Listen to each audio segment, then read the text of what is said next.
Merry Christmas. Happy Kwanzaa's coming. Yes, hey, Hanukkah. Happy. We're just happy in this place. Yes. We've been happy since we started, right? Yeah. This is a happy crew. But you know, when Diane called that day, I think she set the tone for saying happy. HAPPI. Yes. And we've been happy ever since. That's right. Man, Thank you, Diane. we are in a happy time of the season. Whatever is going on right now, just think happy. You know, be around people who are happy. Yes. Please. Just get around some atmosphere that's going to give you life. Positive energy. Positive energy. Lots of good energy. You got to get that. Because if you don't get it, you won't get it. Yes. We got to know how to embrace our happiness. We have to know how to embrace the people that are for us and how we're going to live our life. Because 2018, it is coming. It's here. It's right around the corner. It's like, what? I might have to make my New Year's resolution. I think I started a month ago. My New Year's resolution happened every single day that I wake up. That's awesome. Like, I don't do the New Year's resolution thing. Every day there's a new day. New resolution. New opportunity. New opportunity. To make things happen, to change my life right here and right now. That's how I look at life. Well, I make it a point every day to be around positive people, positive energy. Yeah, That's the bottom I line. think we can choose to do that. Yes. We choose and make that choice whether we want to My be. cup is always half full, Yes. not half empty. Yeah. There you go. That's a great Half thing. full. But guess what? Because we're happy, we got a happy audience today. We got a power-packed show. We got some happy women in here. They're looking Well, good, we too. got it They look going so on good. in here. I'm We got it going excited. on. They smiling. We got the young folks in the house. Young folks in the house. It is power. Young girls going in here today. Woo-hoo! Yes, that's what I like. I It's love hot it. in here. That's how powerful it is. It really is hot. It's an awesome day. It's a beautiful Yeah. day. You know, although the sun may not be shining out there, but it's Yes, it shining is. bright in here. And we got a lineup for you all today. It's going to be an awesome topic. I want you to stay tuned and keep your ears inclined and your eyes open to receiving what we have for you today.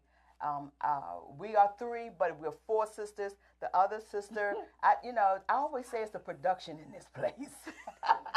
She's on her way. Always, I set it up like that It's on. because she has to have the grand entrance.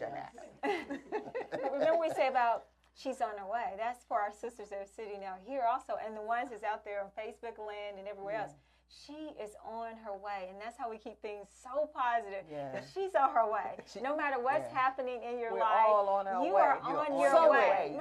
Some way, no matter what traffic, no distraction, whatever that is, you are on your way. But you got to learn how to take that exit, go through the back way of 95, whatever you need to do. Don't stop at Starbucks. Know that there's good coffee and tea here. Just stay focused because you're on your way. And when you're on your way, distractions are going to happen. So come on. Don't take stay your on eyes the way. off the road. I love that. Well, speaking of that traffic, I heard that D.C. was voted #1 in heavy traffic jams. No, That's I because thought of it was all LA. those new folks that have moved into D.C. Well, Well, we beat out Everyone New York. loves D.C., We right? beat out New York. We beat out New York and L.A. I can't believe that. We cannot beat out LA. LA is Yes, the worst. that's what they say. I can't they believe say. that. LA. Because you know why? Why? Well, for the fact that we sit in traffic almost 30 minutes, depending on time. You will sit in traffic in D.C. now. In DC, I It's catch the just subway. And it's costing the city billions of dollars But they over should have thought time. about that when they started building these $million-dollar complexes. You know what Everywhere. I'm saying? Into the city. Like, they really should have thought about the logistics of that. Come on, we got some city councilmen, some, politicians in the house. They're going to help us with that. Help us to Help understand. us understand what happened to the What is logistics. really going on? Yeah, what's really What's going really going on? And I'm telling you, I see tags from everywhere else except Maryland, D.C. most of the time. Absolutely. Because people are migrating into the city. They're going different places. Even Atlanta is crazy with traffic. So we just have to adjust. We have to Be adapt happy.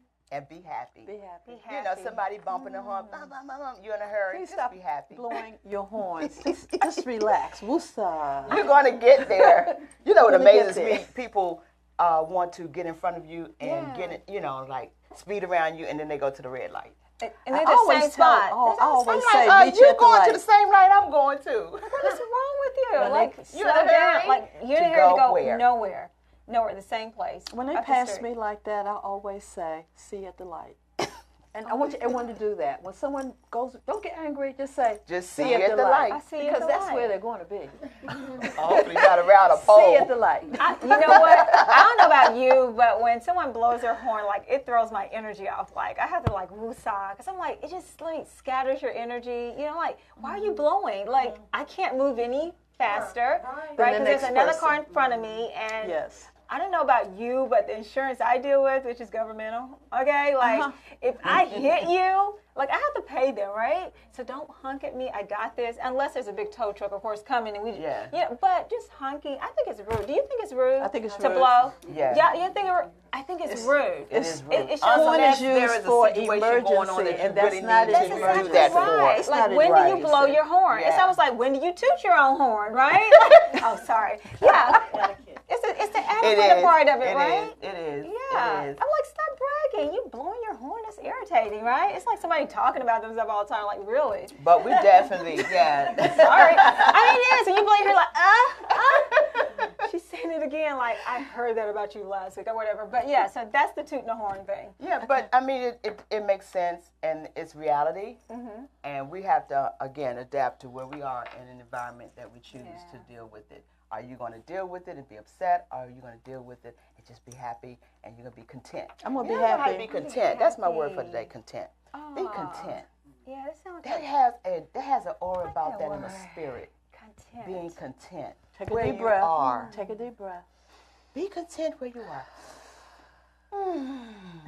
Now Release. sound like there's some That new age energy. stuff. Oh my God. But it's yeah, true. It's true. We yeah. have to learn how to be content, We because do. if we don't, we'll just be flustered. We'll be all over the place, and here we are right back to the madness. Yeah, that's so true. You know, especially as we as women, we have to do that because we wear so many hats. We do so many things, and then we have to tell ourselves how to be able to be content.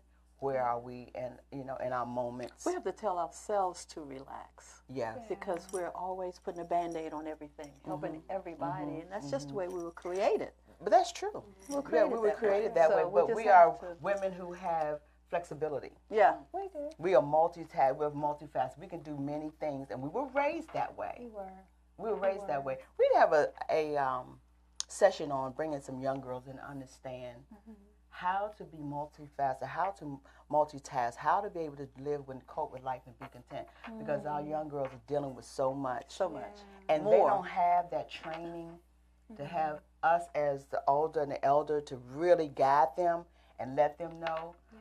Because we're leaving them here to carry on. So I think we will You want agree to. with that, Tia? Yeah. Oh, it's it. That's my So, baby. like, see, Tim would tell us, like, Tia, you know, but I took a she, 10 with. you know why? Because she's raised in a home that has values and understand that. Yeah. When you're raised in a home with values and the parents and your grandparents and they understand that, they're not going to miss an opportunity to tell you growing up. Yes. You may not want to listen, and I know she doesn't listen all the time. Wink, wink. Wow. Oh, she may Been be there, raised in done at that. home, but they're We've going to done it do too. what they're going to do because they're young. They're going to try Yes. things. And we They're did gonna do it. Yeah, We did we it. did Well, we it. did it. Yeah. So it's nothing out of the ordinary because we Yeah. did do it. Yeah. But guess what? It did not hurt us That's right. because we're here today. Who'd have knew we'd be here? Who I knew that? don't know. Like, Number what four. is There's this a story about? behind this glory. Yeah. I'm Four just saying. sisters, yeah. This is what it's all about. It's sharing with the young ladies. You know, I'm a little religious. Well, I believe in the Bible when it says, let the older women, train the younger.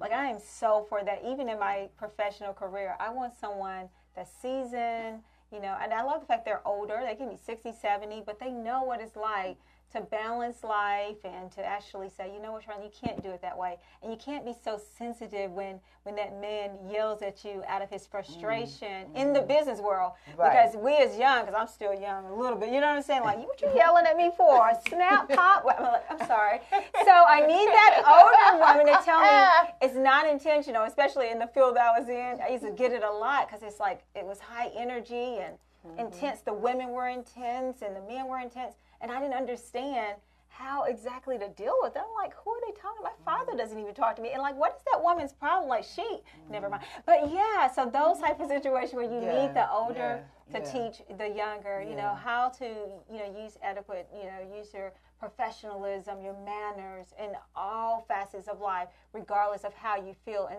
do not wear your emotions or your feelings on your sleeve. So those are conversations we still need to be having with our young people. I think we should think about doing that. You know, so. we're going to bring some of these ladies back That's a whole new show. That would be That's great. That's a whole new show. Absolutely, Please, absolutely. please, We have to invest in our young people. You know, but guess what?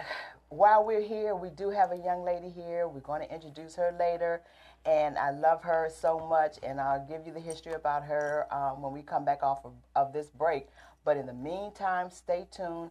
Tell your people, tell your friends, call folks and tell them to watch Four Sisters Live Talk now. We are now on foxwave.com. Give us a call at 240-719-2560. We're going to go to a commercial break, and we're going to be right back with some hot topics that we want you to stay tuned and be engaged in with us, okay? We'll be right back.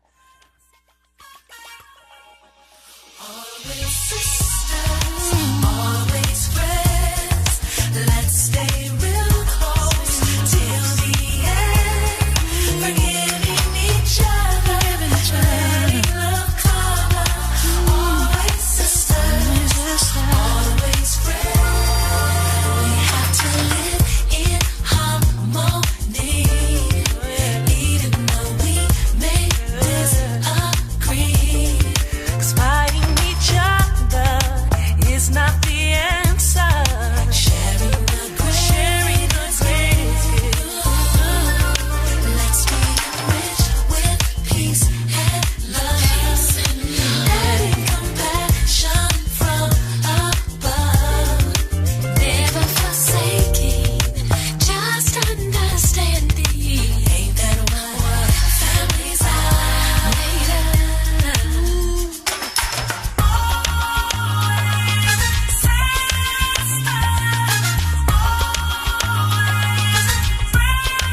No matter what may come or go, no matter we stick together and it shows.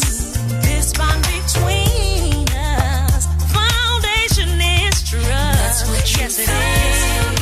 Family's all about, Always sisters, always. Let's stay real close. Sticking real close to you. Sticking real close to you. Giving each other. Letting love cover. Always sisters, always friends. We really gotta learn to love each other. I need to stick real close by your side. There's no way that we can live without each other. So why do we try? Why do we try? I wanna know why. Always sisters, always friends. Stay real close till the end. Real close to each other. Don't leave. I'm nothing. I need you. I know you. Always sisters, always friends. Always sisters, always friends. You're my friend, I'm your friend. You know I wanna be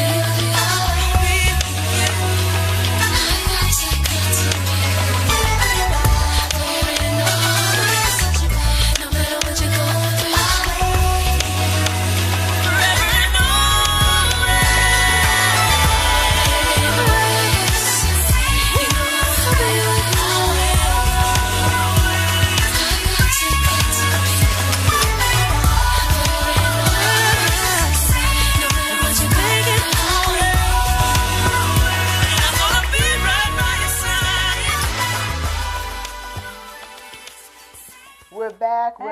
We're back.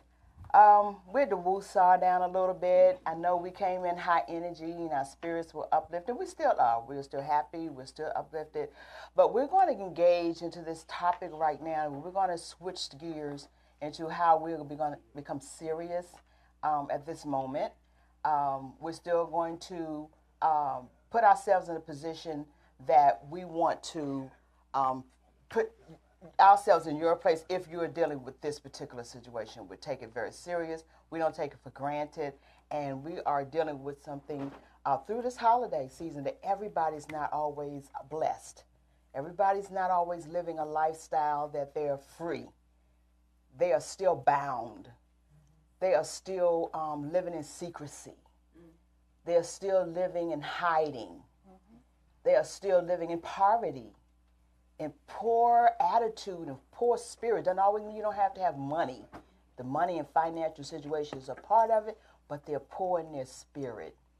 So today we're going to really engage in a topic that we all don't like to really talk about.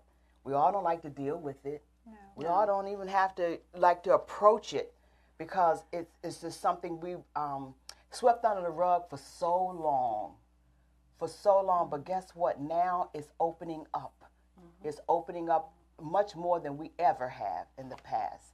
And we're talking about how do you deal with domestic abuse during this holiday season. Right. I mean, in any season. Really. Every day. Every day. It's every day. It's not just October, which is, recognized as Domestic Violence Month, but it's every day. How do you deal with it, particularly, I guess, to say, during the holiday season? So we have some people, we have some ladies, we have topics, we have these issues that we're going to discuss. We're going to be real. This show is a real show. This is not something fake. We didn't tape it yesterday. It's happening. Maybe a few things that you may see or hear, maybe a few little bloopers or whatever, but we're here because we're real. And we're human, and we're going to talk about it, and we're going to address it. Growing up, many of us ladies, we had to deal with it. But guess what? These ladies that are sitting around the table, we are now able to be open. Open our hearts, open our minds, and we're opening our mouths. Because they say if you see something, say something. Yes. And so that's what we're doing today. I want to take a piece out of my stage play. I have a stage play, most of you all know, called Then Sings My Soul. And it is a musical on the message of domestic violence.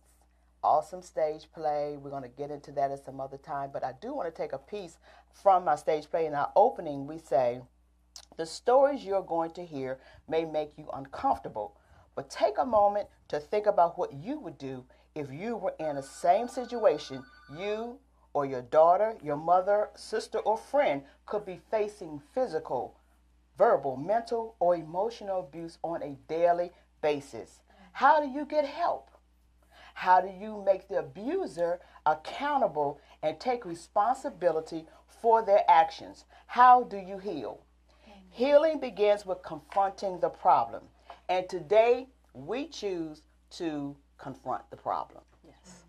This is what we choose to do today. So we have a special guest. This lady is my dear sister friend. And before we even go and introduce her, I believe we have a caller. Caller, are you there? Are you there, caller? Welcome to Four Sisters Live Talk.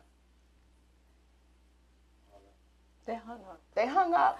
But don't be afraid. Call back. Please call back. We want you to call back. But let me say this, though. Let me put a disclaimer. If you call, we're not going to, you don't have to say your name. You could just, tell us that you have a story and you want to share. Right, our question. Okay. And, we're going to give out some information because guess what? At the end of this show, we're going to make sure that everyone's still happy. They're victorious. That they're living their lives in freedom. Okay? So just know that you can call and we'll welcome your call and we want you to share. But the caller called back. Just make sure, I don't know what's going on with it if it's them or us. But just make sure we keep them on the call. Okay? Thank you. But in the meantime, will you introduce my lovely sister friend? Absolutely, absolutely. I'm excited to have her. Most yes, definitely. She's an awesome woman. The Jennifer Foxworthy. This is a retired U.S. Navy veteran. Like, wow. Yes. Wow. Like, I'm jealous because I wanted to go to the Navy, but My parents are the worst right now. Like, you know, like we'll talk about that later. But it's about you. We'll have that conversation. Yes. Okay. Yeah, finish school. Like the Navy got you through school. Okay, well, anyway. So retired U.S. Navy veteran and founder of CEO Inspirationally Speaking.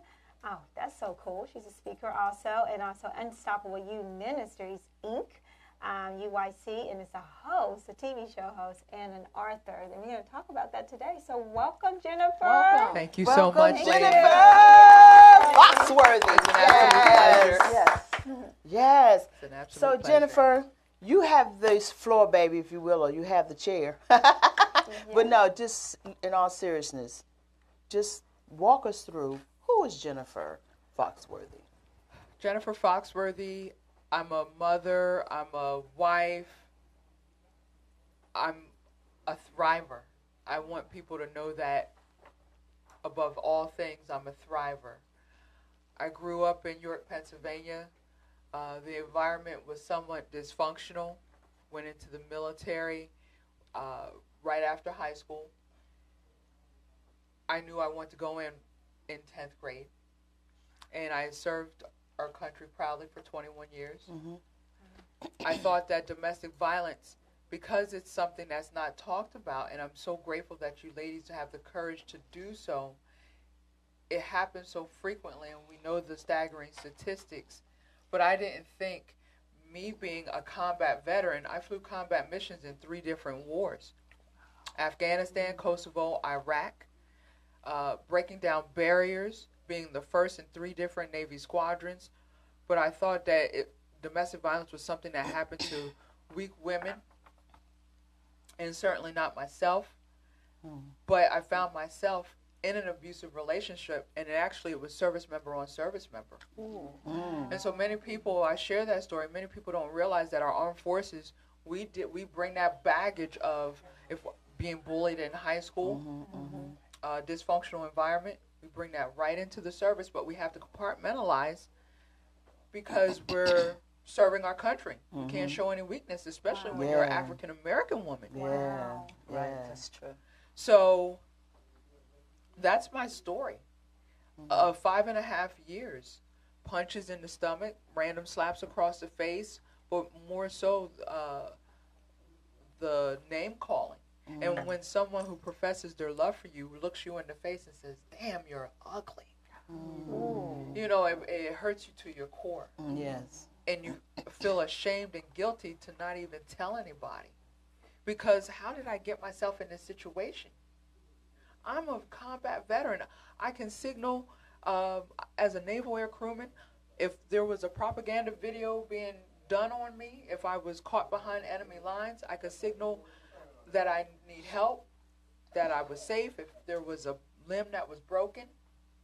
But I couldn't even signal, how ironic, that I was in this abusive relationship. I could survive off of the land, but I was struggling to survive in this relationship. That's amazing. Super deep. You could save others, but couldn't save yourself. Exactly. Right. And based on my elite naval air crew training, I was better prepared to be a prisoner of war than to deal with domestic violence. Wow. Inside Based the on, camp. yes, inside of a camp, if my plane ever went down behind enemy lines, I was better prepared to be a prisoner of war. I could code tap, everything. That's what a naval air crewman, you know, we do our mission, but sometimes mechanical issues happen where we land in the water or land behind, get shot down behind enemy lines. Yeah, that's a profound statement. I was better prepared to be a prisoner of war based on my elite training than to deal with domestic violence. Wow. So do you find that many women are talking to you about that right now, that are in the Navy, the Air Force, and Army, that this is happening right now to them? Are you getting more response from you speaking out about this?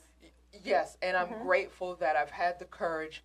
And once I got out of my relationship, and I'm not necessarily plugging the book, but tomorrow my sunshine will come, Memoirs of Women Who Survived Domestic Violence. 21 years is all I know being in the military, but when I spoke out that I was going to be writing this book, I had a lot of friends in the service that said, "Me too," the hashtag "Me too." And so I didn't plan it this way, but 5 out of the 6 stories are women that experienced it while in the military, enlisted and officer. Mm-hmm. And so they came to me wanting to share their story, many of them for the very first time. Mm-hmm. And that began their healing process. And there's a difference to me of surviving and thriving. A survivor can physically get out of the relationship, but still be held captive mentally and emotionally. Mm-hmm. A thriver can find purpose from the pain and move forward. And that's what I want people to do. So I've been hired to speak on military bases to the leadership to let them know the signs and that 1 in 4 women and 1 in 7 men, us service members, we're not exempt from those statistics. That's what I was about to ask you. How has it changed? Hold that thought. We're Yeah. going to be right back and answer Hold that that on the question. other side of the break, as Yeah, they say. I know. How has that No, but changed? hold tight. We'll be Yeah. right back, okay? Don't go anywhere. This is good stuff. Good. Oh my God.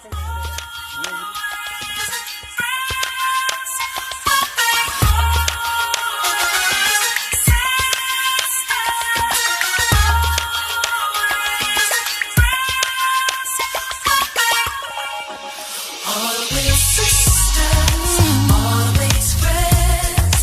Let's stay real close till the end. Forgiving each other, letting love cover. Always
The queen herself. Hello, Miss Peg. Hey guys, I'm watching y'all live on Facebook. In my car, stuck in traffic, in front of an accident. So I said, I want to enjoy it while I can.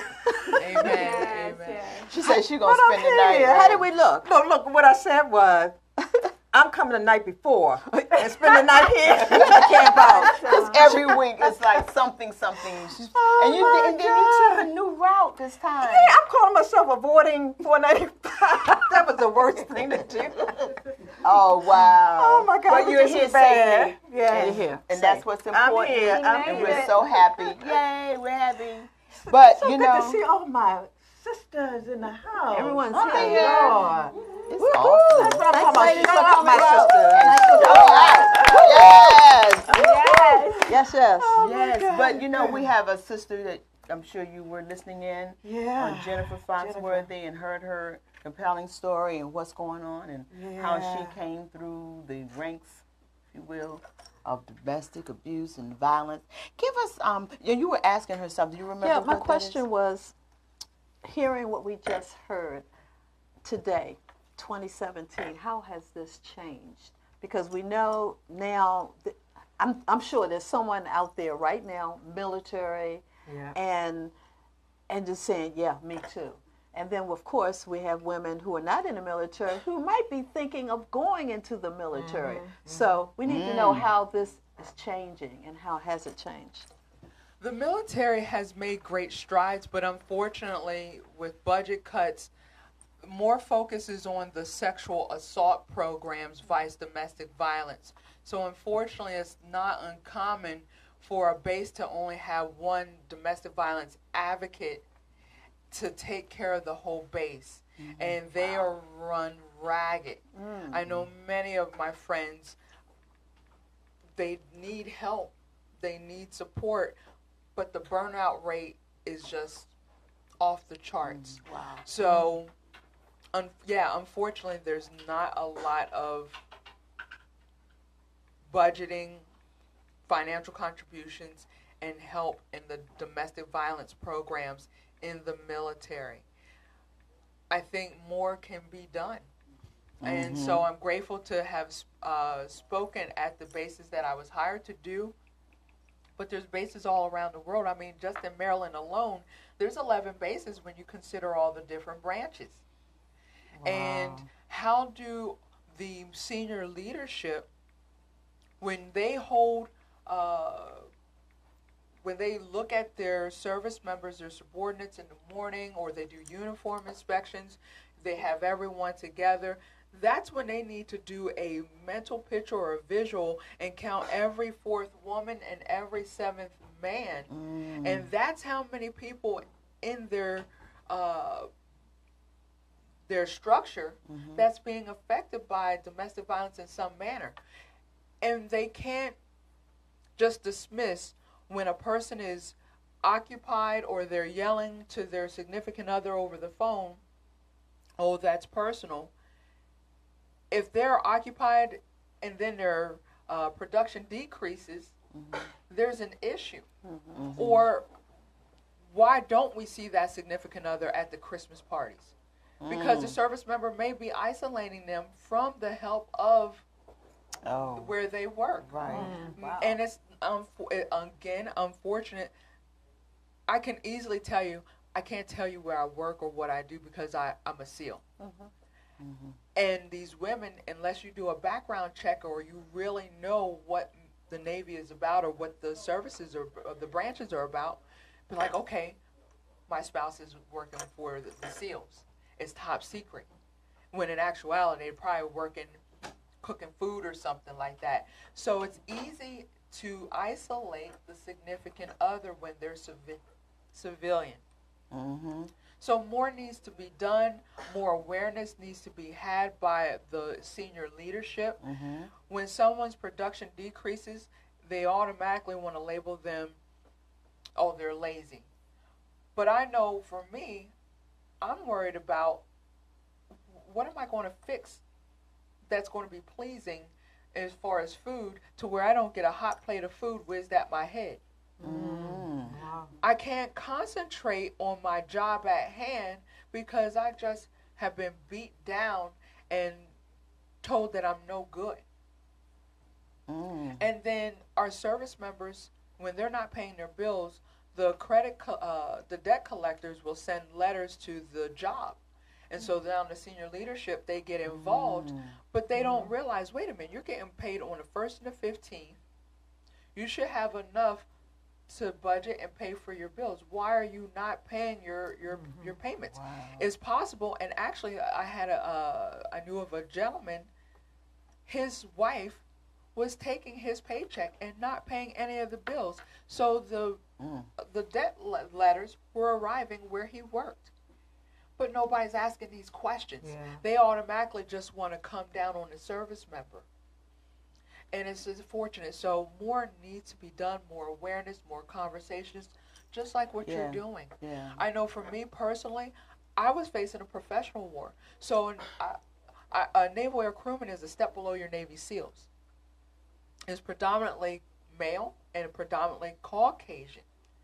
It's extremely rare to see an African American wearing a flight aviator's suit, flying in airplanes. I fixed the electronics in the airplane during the flights so that we can do our mission and then land safely. I couldn't do without you. So I'm breaking barriers. Right, yeah, Right. you were. However, That's I an faced that important- isolation. Yeah. I faced the sabotage in my training and everything else. So here I am facing a professional war, and then I'm facing a personal war. How can I trust my male supervisors to inform them that I'm experiencing this at home and expect them to care Exactly. and be a resource for me? Yeah. So more needs to be done. Yeah. I mean, as civilians, we as women, we've gone through having to deal with how do we go to work and still be smiling or happy, but inside we're just messed up because we just left home from a situation, you know, and on the job, they wouldn't deal with that. Right. They wouldn't even address it. You couldn't go in there and say, oh, this is such had happened to me, and I was just abused at home. Right. They will not get into it. Absolutely. And luckily you didn't lose your job because you still had to survive and pay the bills and still stay sane enough to take care of your life and do and move forward. So it is definitely not easy. And we know that we have a room for the women, but men, we didn't exclude you. We know men as well. 1 in 7. Yeah, they said 1 in severe 7. physical abusive relationship. I will also tell you this, and I'm not dogging the military. Believe me, it has served its purpose. I had a fruitful career. But again, it's not uncommon for service members to go to these ports, Asia, where the women cannot speak English very well. They court them, get them to come back over here, and now that's the worst type of thing where you can't speak English, you don't have access to a bank account, you don't know how to drive. Now you're put in servitude. It's not uncommon for, hey, you iron my uniform, you shine my boots, you take care of these kids, you don't go anywhere. Wow, trafficking. So they're basically trafficking within, It's the easy. military. Yeah, Yeah, it's exactly. a different phase of trafficking. It It's really just a is. Yeah, that is true. You put a ring on it, absolutely. However, you keep them isolated. Yeah, they don't know how to get help if you can't speak the language, if you're put in these circumstances. And so our military, the leaders need to be more aware of these issues, of these circumstances. So as an author, tell us about your book, because we know you've written this lovely book. Tomorrow, my sunshine will come. Memoirs of women who survived domestic violence. This is a labor of love. Once I got out of the relationship and I found out the statistics and that there wasn't any reason for me to be ashamed and guilty, I decided that my story needed to be told. So this was supposed to just be my story. But then, like I mentioned, as I put it out there that I was doing this book, I had a lot of people say, me too. And I'm serving with them, or I'm like, oh my goodness, you experienced this? And so this is 6 transparent stories, and I tell people right in the foreword, there's some language that these women were called or things that they experienced. Who am I to water down their story? Right. And I had to pray about it. Mm-hmm. But God is the author of our life. That's right. And in no way did he shield us from these horrible situations. He just held our hands through the storm and got us through it. But I'm grateful to be alive because we know so many that didn't are make not it. alive No. to share their No. story. They didn't make it. So I have professionals who use this book to help, like counselors, mental health professionals. They use this book to help their clients. I have attorneys, state attorneys, who tried domestic violence cases. So professionally and personally, this book offers so much. And I'm grateful that the readers' testimonials prove that it's having an amazing impact. Where can we find the book? I sell them personally. So if anybody wants an autographed copy, I sell them $15. Okay. Or they can go on Amazon.com, BarnesandNoble.com, Books A Million. It's even on Walmart.com. So anywhere online. And then also there's an ebook version. So people who like Great. ebooks, it's in 2 different formats, paperback and ebook. Can you give us your website information? Absolutely. InspirationallySpeaking.com. Tell them out there again. www.inspirationally, there we go, www.inspirationally, and that's 2 L's, speaking.com. And you can find out about me, about my motivational speaking, just everything that I'm doing, reader testimonials. Inspirationallyspeaking.com is where you're going to find it all. Well, Jennifer, did you have something you want to say before we? No, I There's so came on the much to tail say. end of it, and Yeah. I am so disappointed that I didn't come in That's and okay. hear the beginning. But we will definitely talk. We're going to be doing some amazing things within Sisters for Sisters Network, okay? And so we're going to have workshops and seminars. So you're coming back. There's Amen. no doubt about that. It would be a blessing too. Yes. We were speaking earlier. I don't know if you saw it, but talking about bringing our young girls in Oh my God! Yes. so that they can engage in how we, as the older or an adult, can help. That's a workshop in navigate- itself. Yeah, we And were that's just what saying you said. that. Workshop in Absolutely, itself. Yeah, and we're gonna make absolutely. How that to happen. deal with it Yes. at a young Yes. age We gotta because be it the happens roots young. to the Naomi. Yes. Yes. Yes, Yes, the yes. Ruth to the Naomis. You know that's in my play, Ruth Naomi. Yeah. Yeah, That's a it's plug. covers some things, right? Do we have any questions from our audience? Any questions from the Anybody? audience? Anybody? I actually, I have a show chat with a lawyer where we actually interviewed the lawyer who represented a lot of women in the military who had complained about sexual assault. I know you guys had heard about that on NPR and CNN. Yeah. So she represented them, and it was more workplace issues. And the lack of, and what she talked about is just how the military sort of went after these women who stepped out of there because a lot of them were in leadership and they felt very scared, but they decided to do it for principle. And how the military kind of came after them, and a lot of them felt very were broken by the whole experience. And of course, Miss Susan, the attorney who's for them, I interviewed her. She was talking about just sort of having to sort of work on the psychological level with them to get them to say this is what to fight, especially when they went public. So I wanted to. Are you aware of that case or? No, I'm not. Okay. But I'm not surprised. And domestic violence and sexual assault, they're 2 different things, but they hurt just the same. Right. Exactly. And, you know, I would love for our NFL players to be wearing purple cleats, purple gloves, and everything else, especially in October. I have nothing against breast cancer and the pink, That's right. but more people die from domestic violence than Yeah.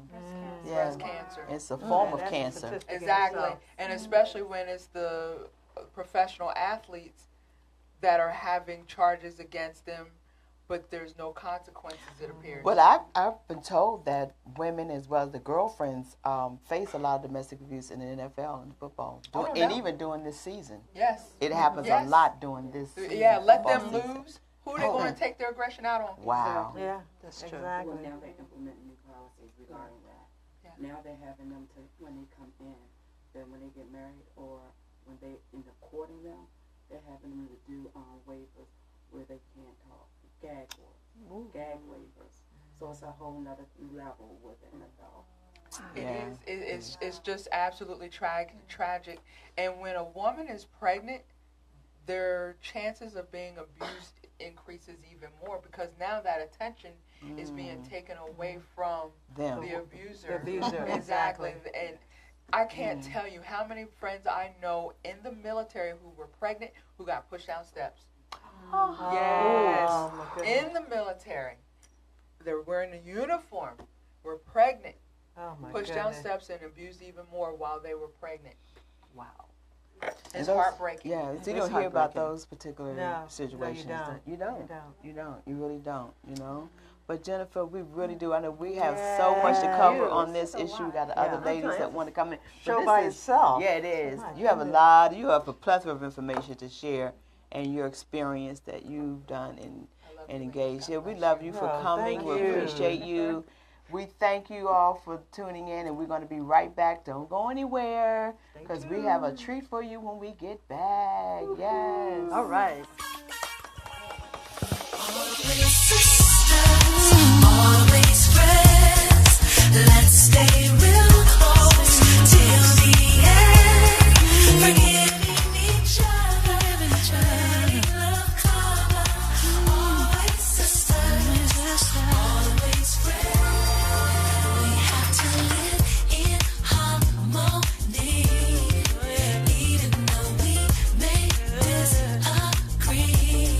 'Cause fighting each other is not the answer. Sharing the grace, let's be rich with peace and love, having compassion from above. Never forsaking, just understanding. Ain't that what families are made of?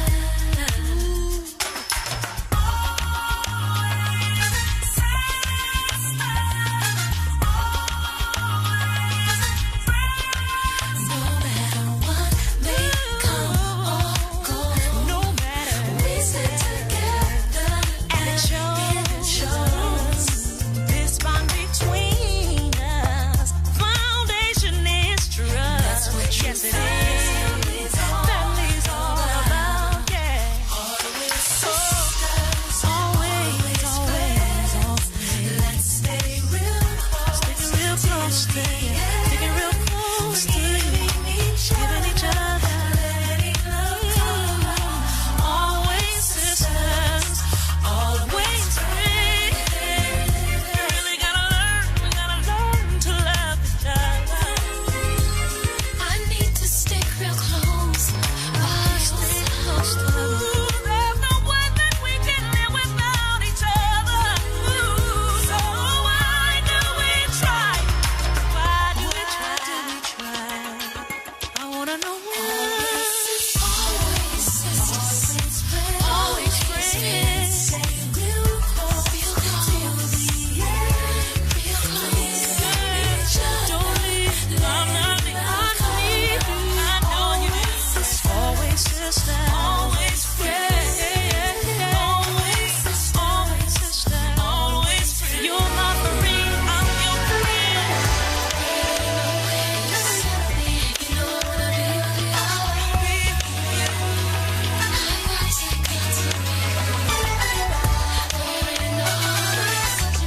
No matter what you're going through, forever and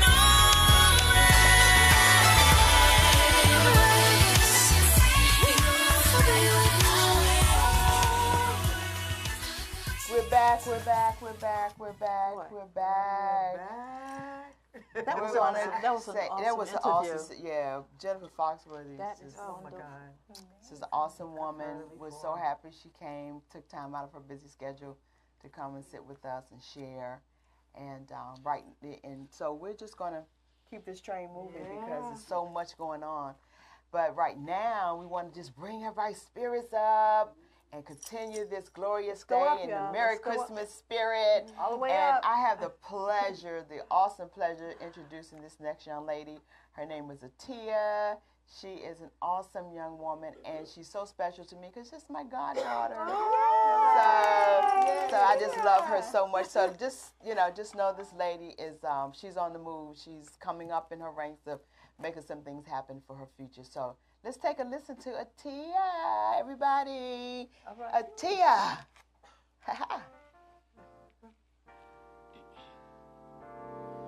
Hang all the mistletoe. I'm gonna get to know you better this Christmas. And as we trim the tree, how much fun it's gonna be together. This Christmas, the fireside is blazing bright. Whoa, and we're caroling through the night. Whoa, this Christmas will be a very special Christmas for me. Whoa, whoa, whoa.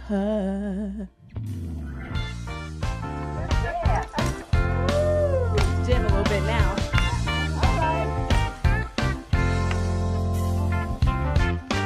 Presents and cards are here. My world is filled with sharing you.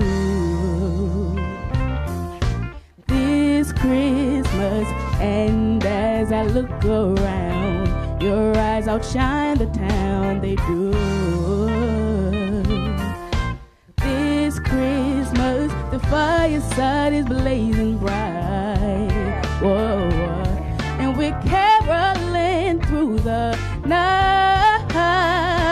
And this Christmas will be a very special Christmas for me.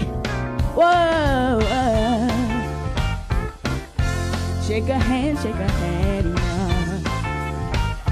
na na na na na na na na na. Yeah. Clap your hands. All right, y'all. Clap your hands. Come on, honey. Come on, sing it. Come on, y'all. Feel free to sing along. Everybody knows All right. this. Holiday. All right. Go, Tia. Ooh, the fireside is blazing bright, and we're caroling through the night. And this Christmas will be so special for you and me. Yes, it will be. Oh, whoa. Shake a hand. Everybody shake a hand now. Sisters, hey, we'll be together to make this Christmas right. Yes, we will. Thank you. Beautiful. Atia! Come on over, baby. Have a seat. Oh, my God. Yes. Hold on. Where's our mic for her? I have it. She got it. Oh, she got it. Okay. So, Atia, welcome. Thank you. That is beautiful. You put me in the nerves are spirit, going. honey. We need that. Yeah. Oh, yes. Definitely. Yes. Put you in the spirit. Yes. Thank So, you. Atia, what's been happening with you? Because I haven't seen you in a minute. You've been going and traveling. Tell us about your travels. Tell us she's a producer. She's in the studio. Really? She's doing a lot of things. She matriculated from Spelman. Or was it Clark Atlanta Clark University. Atlanta. Yeah, well, it's Atlanta. All HBCU, of we Atlanta. good, Yeah. But absolutely, just tell us what's going on with Atia. Well, I just turned 21. That's a big deal. That's a big She's legal now, huh? She's legal now. major. Other other than that, like you said, I don't really like to stay still. So I travel a lot, either between, of course, Atlanta and kind of up and down the East Coast. I've been trying to do more global things, you know, back and forth to Japan, teaching. Maybe I aspire to teach music in Japan. So hopefully that jumps off in June. I've been looking at / receiving offers, and hopefully we'll get that popping. But as far as music is concerned, like my mom said, I just love to make music, like in any way that means I'm an artist, so I just like to create, from producing the track to maybe laying vocals on it to engineering it myself. I just love being in that atmosphere and being around positive people and just positivity and just great vibes everywhere. Right here. I feel it. That's awesome. I'm nervous. Like, and I always get nervous and I'm jittery and I'm still jittery. It's expected. It's okay. Yeah, it's but I'm natural. all smiles and it's you can't help it because everyeverybody's so happy. She's a happy person, right? Oh yeah, this is my mini me, everybody. This is my mini me. This little baby girl would be in church or on stage. I'm telling you, she just did a little something. But this chick, I get her really, really engaged in a song that she really can engage in. She's awesome. And I'm proud of her. Thank you. So what's coming up Yeah, for we're gonna have another 2018? How's she gonna close us out? Yeah. Hopefully an international move. Okay, international move. Yes, Ooh. depending on, well, I'm kind of looking at accommodations at this point. Because if I'm going to move out of the country, I want to make sure that I'm accommodated properly, since I'll be by Is there a myself. particular part of Japan? Well, the Tohoku region is in need, so I kind of want to go where the need is, to be honest. But I've also received an offer from Tokyo, and you can't say no to Tokyo. Yeah. So at this point, it's whichever region. That's awesome. accommodates It's an me exchange. best. I wanna go. Yeah, that's an exchange in itself. Yeah. The National Convention of Gospel Choirs and Courses, we have a chapter in Japan. It's- Hook you There's up. a connection. Yeah. Networking is what life is about, and Yeah, that's we will right. definitely talk. Yeah, we'll definitely talk about that. Thank you. Yeah, but Yeah. you know, over there in other countries, they really appreciate our music. They receive us almost better than we receive Better ourselves. receive ourselves. Yeah, But they yeah. are awesome. They engage it. They know our music. They know our language. They really, really love it. And so you can't go wrong That's true. Yeah. with And doing that. If anything, or if nothing else, it's an experience. Oh, Yeah, of very course. much so. An You opportunity. need that. Yes. Yeah, a And an great That's an opportunity. opportunity. I think we have a question. We have a mic? We'll have an extra mic? Okay. But just pass it to her. And she can, yeah, pass it to her. So my question is, considering the fact that you are in the music arena and you being young, I find, since we're talking about domestic violence, that is very heavy as well with young people because of the drive and the ambition of women that are looking to be artists. So they may get with the wrong person that's going to drive them and say they're going to, take them where Good they stuff. need to go. So how did you overcome those type of obstacles, and did you run into anything where you had to say, whoa, we have a lot of artists that, Peggy, deal with the female arena, the youth, and I just want to know, how did you deal with that? It's actually a really great question. And going to college in Atlanta, and I would say kind of jump-starting or creating the foundation of where I wanted my music to go in Atlanta, there were a lot of hands, and I don't want to necessarily point out the males, but there were a lot of male hands that kind of want to be in the mix. And I see it happen often because, of course, I'm not the only female artist there is. Personally, I'm not one to be deterred, and I'm also not one to be dependent. So being a girl in what they call a man's world, it's hard to establish a serious name because females get either a bad rep for being, A good girl. either a good girl or a bad girl. Or a bad but girl. to me, they're like, Yeah. those are labels, honestly, those are labels that don't exist, in my opinion. So instead of me having to depend on a male producer in order for me to sing a song because I need a track, I can make the track myself. There you go. And in order for Totally me to independent. ask someone, hey, can I get into your studio? And can you engineer this and make it sound nice? I can do it myself. So my thing is, I'd rather Absolutely. learn the tricks of the trade than to be tricked by the trade. Well said. Well said. Absolutely. Lesson learned. And I can definitely attest to that because in the industry, and I've been singing for a long time, and I grew up just as her age. That's all I was doing, singing Amazingly. in school and the gay. Amazingly, by the way. Thank you, daughter. But We know. Trust me, we know. But the point is that when I was coming along, those things did happen. You go into the studio and producers would try it. So they want to see how well you want it, how bad you want it. Are you willing to do this to get that? Probably why I'm sitting at this desk, but still happy. And I'm still here because I could have lost my life. Because I could have been strung out on drugs. So many of our women, our artists, our R&B women, that's why I want to just get to this. And when we do start really engaging, we have to have our ladies who are in the R&B field, in the jazz field, in the music industry, period, to talk about where they had to go to get where they are.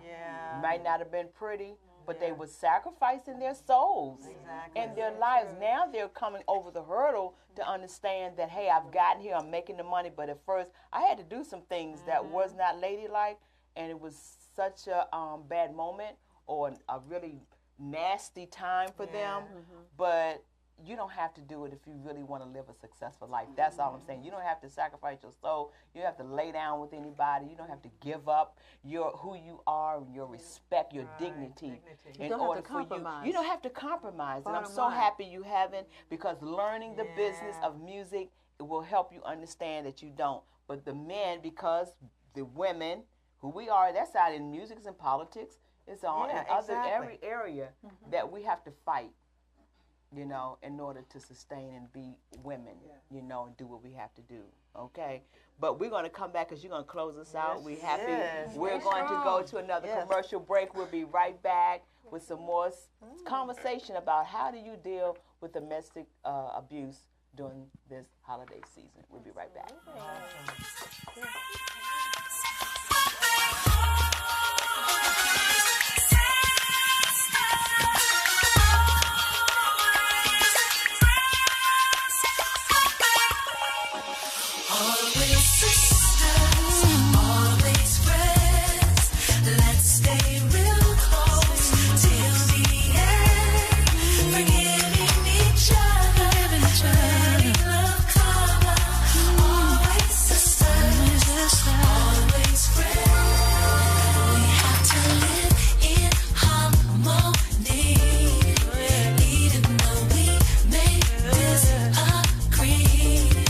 Fighting each other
back, and guess what? What we got? We're still talking about Merry Christmas, right? Yes.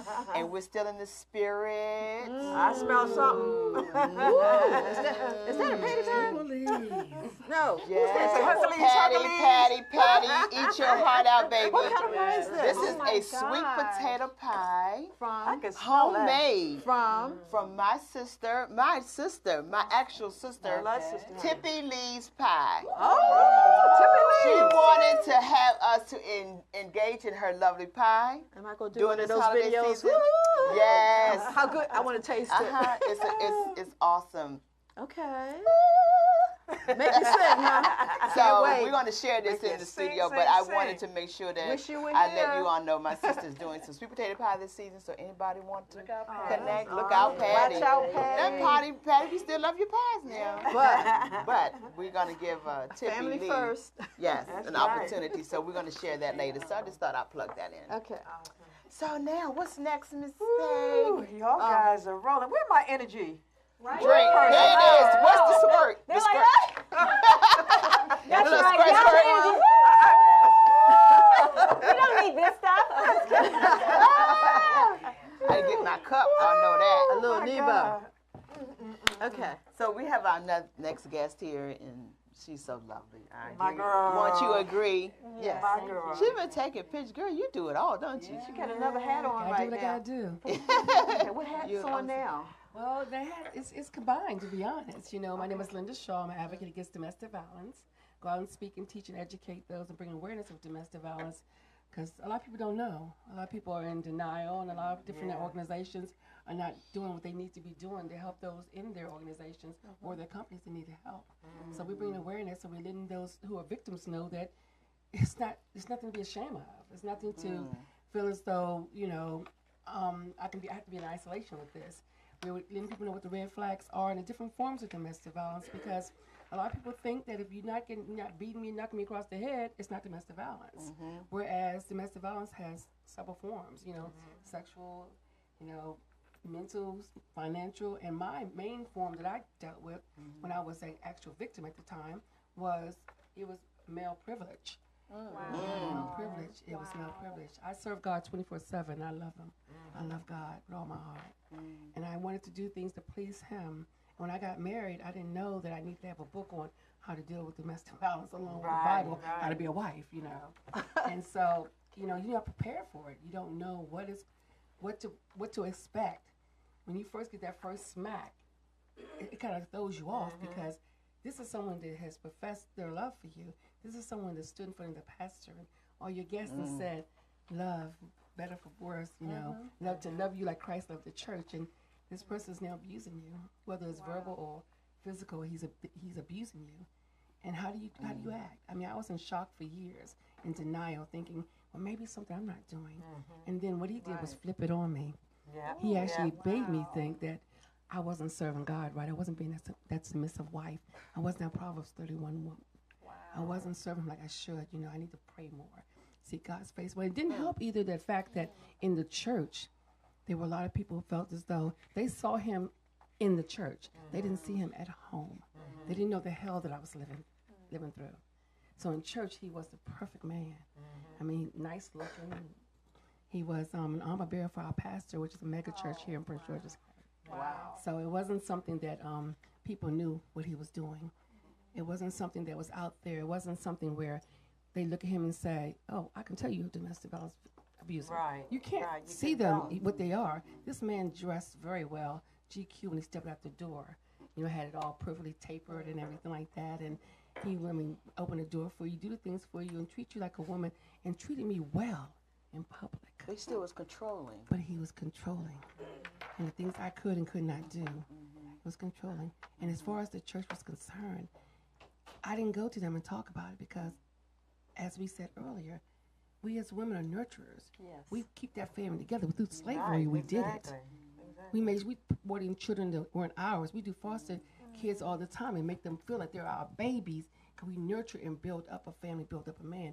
So we don't know how to let people know without tearing him down. We don't know what to do, how to do it. As far as make people aware that this is happening. And this stems back from slavery. Yes, it does. It goes does. all the way back from Yes, it slavery, does. because that's the way we were treated, and that's what we saw. Yes, it does. Yeah. And so that's where we are now. Where I lived in 17 years. When I tell people I lived in 17 years of domestic violence, they were like, "What is wrong with her?" Right. Believe me, I'm not a dumb woman. Okay, I carried a high-level job in Verizon for almost 32 years. So it's not like I had no education and that didn't know better. It's not like I didn't have some self-esteem. You know, I wasn't someone who had a job, a high-paying, nice job for 32 years.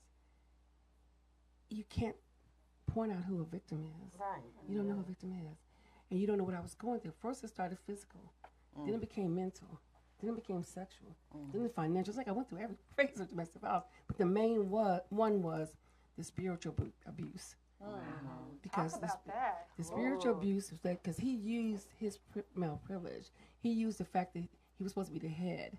Because it goes God, the husband, the wife, the children, the family, the church, then the people outside your family. He used that. He used the fact that I was a deaconess in the church. He used the fact that we did teachings and marriage groups. We taught marriage groups when I was going through domestic violence. I was able to teach these groups and teach them points and ethics and things about being in a good marriage, but yet my marriage was falling apart at home. The things I was living with, because I didn't want to share. I didn't know how to share. I was in a prison inside myself. I love God, and because I love God, I said, well, maybe if I study the Bible a little bit more, maybe if I do this and do that. I was second thinking myself as far as what I wasn't doing correctly. And because I came through this, I came out of it in 2001, and I don't care what anyone says, everyone has a point where enough is enough. That's right. That's so true. For 17 years, he never once did anything to our children. Now, mind you, everybody says, well, kids don't know, all this. That's not true. The children are our victim's victim. Exactly. And my children were my victims. They did not realize, I didn't physically hurt them or anything like that, but mentally. They knew what we was living through. It was on March 25th, 2001, when I paced the floor like I do a lot of times when he didn't come home, wondering where he was and what he was doing. This is my husband you're talking about. I'm trying to make our marriage work. Despite all we were going through, I'm still trying to make my marriage work because I know God said to honor the husband. And I'm trying to do all the things a wife is supposed to do. But yet he wasn't coming home. So I confronted him at 5 o'clock in the morning as he came through that door. And we began to argue and to fight. And then moments later, my oldest child at that time ran down the stairs with a butcher knife. Down the stairs, mind you, because downstairs is the kitchen, upstairs is the bedrooms. So why does she have a butcher knife upstairs? So this tells you what was going on. What was she preparing for? She was willing to fight, to kill, had a knife against her father. Think about that. My youngest one was on top of the stairs screaming, I called 911. It's going to be okay, Mommy. I called 911. Candace, and telling her sister she called 911. They were on the way. And my daughter's standing there. They had planned this out. So that means they had to take time to think about this, to go through it. And they had planned what they would do if this happened to Mommy again. And I stood there, and he said to our child, which is about 15 feet from her, you're going to pull a knife on your father? What's wrong with you? And he went towards her. Now, the breaking point. You can do anything you want to do to me. But don't I will adjust. But don't touch my babies. Yes. Don't touch my babies. I don't know how I got between him and my daughter as fast as I did. But they said a woman could left of a truck to save a child. I don't know. Yes. I don't know how I did that. I don't remember the steps. But all I knew is I stood face to face with this 6'4" man that was larger man. And I was willing to die, whatever I need to do at that moment, because my child was in danger. But all those 17 years, I wasn't willing to fight for myself. So here we are. He looked at me, and as we heard the police sirens come up the street, he said some choice words and walked out the door. And as the police were coming to the door, threw his ring and said, it's over. That was when my journey began. Because you know what? Even though you go through that, I went through the separation, devastation. This was my husband. I failed. What did I do wrong? You still blame yourself. Yes. 2001 to 2006, I went through extensive counseling, both biblical counseling and both secular counseling, all kinds of counseling, because I didn't want to be stuck here with PTSD, the after effects of what was going on. I didn't want to feel the pain from that. I didn't want to have the trauma that followed me the rest of my life. And I asked God, why did you allow me to go through this? What was the purpose of me going through this?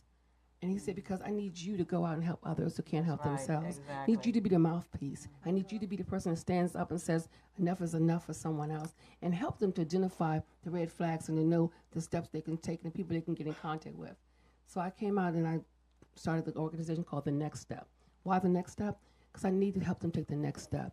They get the help through the legal part of it. They get the help when they go to protection orders and whatever they need to do as far as the courts are concerned. But what happens after that?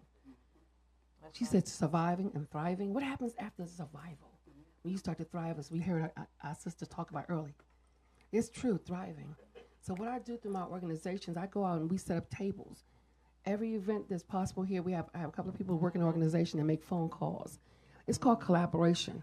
I cannot do this by myself. And you will hear sisters after me that come to talk about collaboration with each other. We work together as a team. I'm not going into your event and take over. I'm going to your event to help. That's right. To be a volunteer. You come into my event and we work together as a team.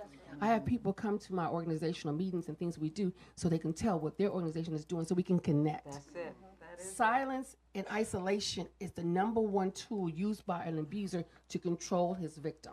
yes. But if we bring awareness in all kinds of groups, I don't just work with groups that say domestic violence. I work with groups that are like social groups that they have out here. We have a motorcycle club that we work with called Street Envy. And you have another motorcycle club, the Riders Against Domestic Violence. We work with them. They go out and they speak and they share the word and spread the word. We work with different organizations. If within my organization, I have several different tiers. I have my organization, which is The Next Step, which helps victims of domestic violence. I have a part of the organization that goes out and speaks and educates. I just finished doing a lot of like lunch talks with the United Postal Service. I'm at the United Postal Service talking to them about domestic violence. Hello. Did God open that door or what? Yes. We just finished opening up the Family Justice Center, Yeah. which is in Upper Marlboro. Talking about collaboration. Those are 21 organizations that are in there, from the Department of Social Services, from the state's attorney's office, from the sheriff's department, the police department, that are all in there working together. So when a victim comes to that door, they do not have to go to other places. They have one location they can come to and get the help they need. I worked for that project for 7 years. I was on a major task force, the operational task force, that brought that into fruition. I can say that's something God did, and I pray that place be successful. When I go out and speak, I'm part of an organization called Girl Talk, Straight Talk. We don't say domestic violence, we say Girl Talk, Straight Talk, and we talk about different things that we are dealing with as women. We have the Girls' Night Out, when we go out and it's an older adult, more mature adult, more seasoned, about giving back to the young and helping and reaching out to them, helping them to see the red flags, to understand that they don't have to accept certain things, to understand what relationships are all about. Healthy relationships. What is a healthy relationship? Having them to identify and helping them to understand some things that he may do or she may do, because like you said, it's not just women that are going through it, men also. So help them understand what they may do and how to know that they're not alone, to have someone to reach out to. Then we have what's called Men Removing the Mask. That's some powerful men. I had the pleasure of having Peggy come out to our face-to-face. We do a face-to-face every quarter. Amazing. Thank you. And I totally enjoyed having her there. And that's why I talk about partnership and collaboration. She came out in there, and she wasn't out there to talk about Sister for Sister, yet I did make sure she talked about it. The Sister for Sister Network is thebomb.com, okay? But she came out and she was a part of this, and the men were talking about what they do in this field. There's an ex-abuser that was on the panel, okay? Yeah. He thought because he wasn't hitting her, it was all right. He wasn't doing anything, but he realized he was. And you know what he did? Jail time and all that, counseling. And guess what he's doing? He's getting a major. He's actually getting a degree in doing counseling and helping those who are victims. Hello. And helping men to identify and know what they're doing. Amazing. We have what's called the men huddle. When the men come and they just talk. And they listen to the men talk about what they're going through. So we can try to figure out how we can help them. Now, I'm not in those meetings because it's called a men huddle. It's personal. Okay. But I hear about what goes on so I can get them connected to the right places. Right. You know, and everything that we do, please let me do this first. The next step, everything we do is private. You don't have to tell your name or anything. You can call. You can connect with us. And, I get calls 3 o'clock in the morning. This phone is always on. It's always on. So I can hear people and connect where they need to go. Is there a number you care to give out? Yes, I would. My number is 301-512-8376. if you're interested in being a part, coming out, like I said, we do the face-to-face quarterly. We do Girl Talk, Straight Talk, which is every quarter also, but it's like the flip part of the quarter. We do Men Removing the Mask. We do the actual Interfaith Connection. Let me tell you about that. Interfaith Connection is when we connect with different churches, and we come in and we see what kind of program they have and what kind of resources they have as far as referring parishioners that they have in there. And it's not just a church. It's going to be a synagogue. Wherever you worship, it does not matter what it is. We're coming and give you the resource or connect you with resources so you can get brochures, flyers to put in your bathrooms, so they can know there's help out there somewhere. And if you don't have a program, we help you to format a program, and how to help someone that comes through that says, I need help, I'm a victim. We have also Cut It Out program, which we're part of, and this is not something I came up with and would like to say I did because it's such a big program. It's a nice one. It's called Cut It Out. Hair salons and barbershops. Cut it out. Isn't that catchy? And what about this? Oh, yes. Right here we have this right here, and I don't know if we want to broadcast this because the people are going to see it. Oh, no, give it back. But we have some things that we're doing to help victims of domestic violence so that they can always have resources and know what the resources are, bringing resources to churches. The Maryland Network Against Domestic Violence is actually a resource place where you can get brochures. You can get different things, and being a member of them, I can get them free. Now, praise God, hallelujah, free is good. So what I do is I get them and I go to different places and give it to them at no charge. Nothing I do I charge for. Nothing I do. Everything I do is free of charge. When we come out and we speak. The Cut It Out program, we go out and we teach salons how to identify. Because as you know, when a woman goes to get her hair done or when she goes to the altar to get prayed for, guess what? They reveal things sometimes. Or a man may reveal something that he's going through or he's doing. Okay? And you need to be able to identify it.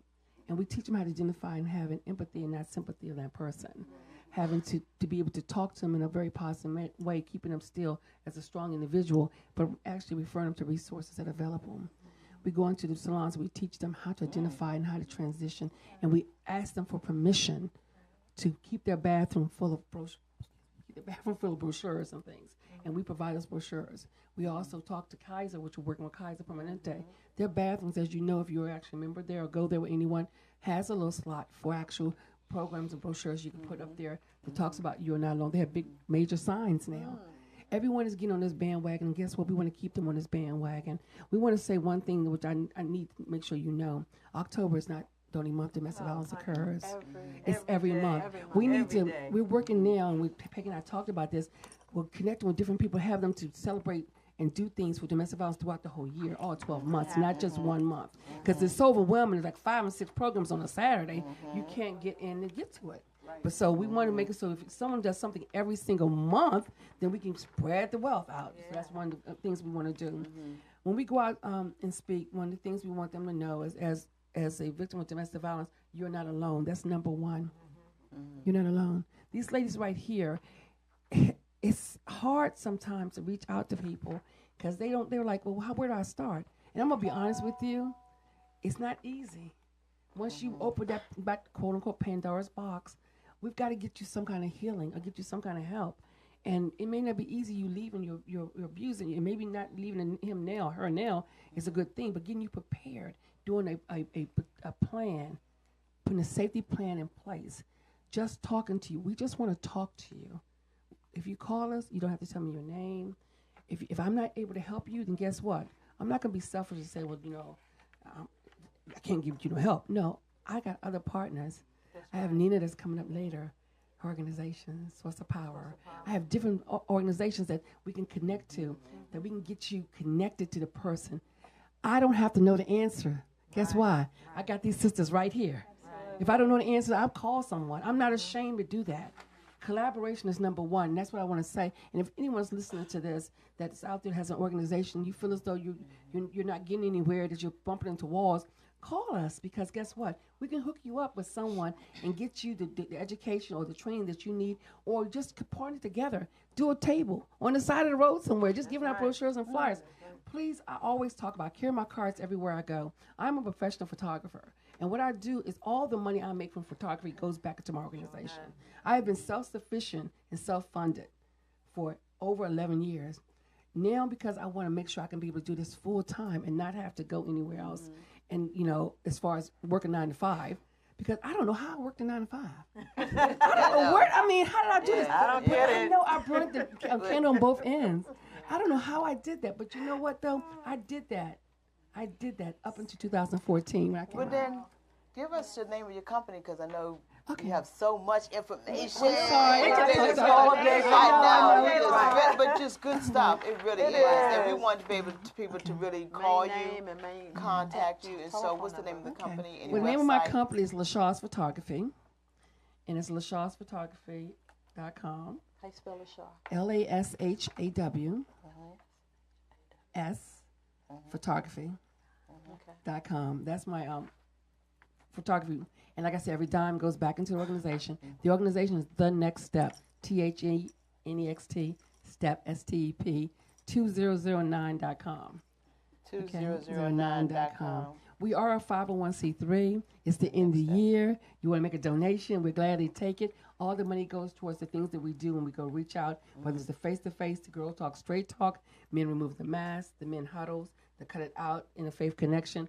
That's where the money goes to use. I am self-sufficient. God has blessed me. I'm looking for grants. I'm working on a grant right now to do things so I don't have to go back and punch the clock.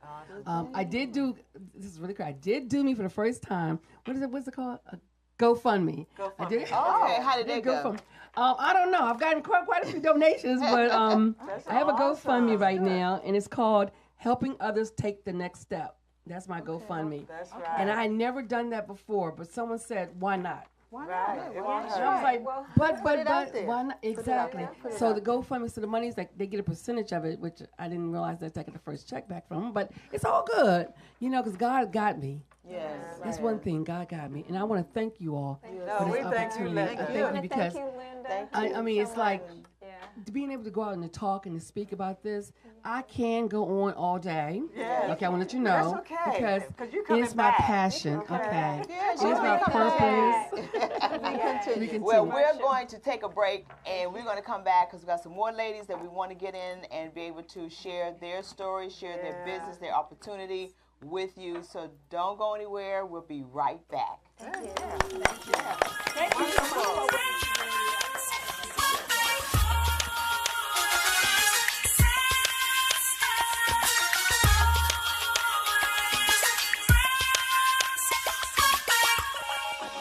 Always sisters, always friends. Let's stay real close till the end. Forgiving each other, letting love cover. Always sisters, always friends. We have to live in harmony, even though we may disagree.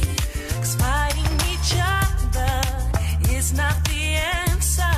Sharing the grace. Let's be rich with peace and love, adding compassion from above. Never forsaking, just understanding. Ain't that what families are made of?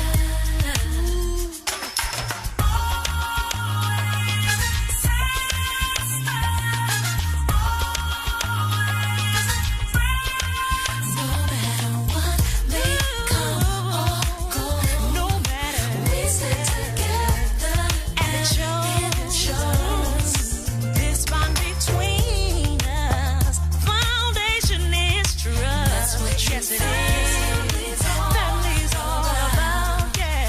Always sisters, always. Let's stay real close. Sticking real close, sticking real close, giving each other, letting love cover. Always sisters. We're back. Thank you for hanging in there with us. We got so much going on today. It's just a lot of good stuff. Yes. And the time goes by. Fast. I mean, somebody said to me, let me tell you what they said to me. What? They said, you talking about doing a show for 2 hours? And I said, yeah. They said, how in the world somebody will sit through? Look how fast It goes time by. goes by. really fast. Yeah. And Especially goes when by you're very having fun, especially you got the right people in your circle. And Good especially you got information. that was good information. Good like information. every ladies here has good information, and we And want the to hear. experience is like. But you know, the beauty of this is that although we do this live Saturdays from 12:30 to 2:30, it's uploaded to YouTube. So if they miss any of this, That's you right. don't have to sit through the whole show. Yeah. But at least tune into YouTube. Yep. And you can capture And all you of can us. capture. Okay. Yes. So we Even have when we coming in late, right? Not talking about it See, because we you gonna are work under- that out. That's part of our reality. That's reality. I told him it was a setup by the play. I let you come in because it's supposed to be part of the production. There you go. girl. There you go. You're working. But we are happy because we have our next guest here with us, Pam. Yeah, we have Walla. Voila. Thank you for coming, my sister. Oh, wow. This is All this right. is a young lady that I just admire. She is stepping up to the plate. She's addressing issues with domestic violence. Walla, just take a moment and just talk about who you are and what's your vision for 2018. Well, my name is Walla Blagay, and as some of you all know, I have a show, Chat with a Lawyer, That's right. where we focus on giving residents legal advice. And we have brought many lawyers on to talk about a variety of issues, including domestic violence. And actually what happened is once I had that, a lot of people started coming to me with their issues. In the immigrant community, there's a lot of domestic violence because a lot of women, especially mostly the women, come to America thinking that, I got to be a wife, and their husband would abuse them, and they don't have any way of going. They feel like, if they leave, then they'll be deported. Right. And we had to get the word out that that's just not true, because you came here for a valid marriage. If you want to get divorced and move on, you can do that. So we had to put that out there. We also covered the sexual assault in the military, and we had the lawyer who did that, who came out and talked about how difficult it was. So we have got an uphill battle. I'm actually running for office because of this. I'm running for state delegate. Because thank you. I'm running for state delegate because we do need true advocates with a vision to make a difference. I'm glad that someone spoke earlier in the program about how domestic violence is every month. Now, January is the legislative session. And I'm here to give you an Annapolis report. What bills do we have in Annapolis that are going to make a change for domestic violence victims? And then what should we do? What is our role? So I'm going to go over some things just to make sure people understand what's out there and what they need to be involved with. Now, the first one is actually very sad because this didn't pass. It's been a couple sessions this hasn't passed. And it's called the Rape Survivors Act. And what we're finding is that we all know that in domestic violence, a lot of times there are rapists, there are people that are hurting women who are actually getting parental rights to their kids so they can hurt the kids. And it happens often. And what we have is now organizations like the Maryland Domestic Violence Organizations and the Maryland Legislative Agenda for Women all have been pushing against this, and we can't get it out of the Judiciary Committee.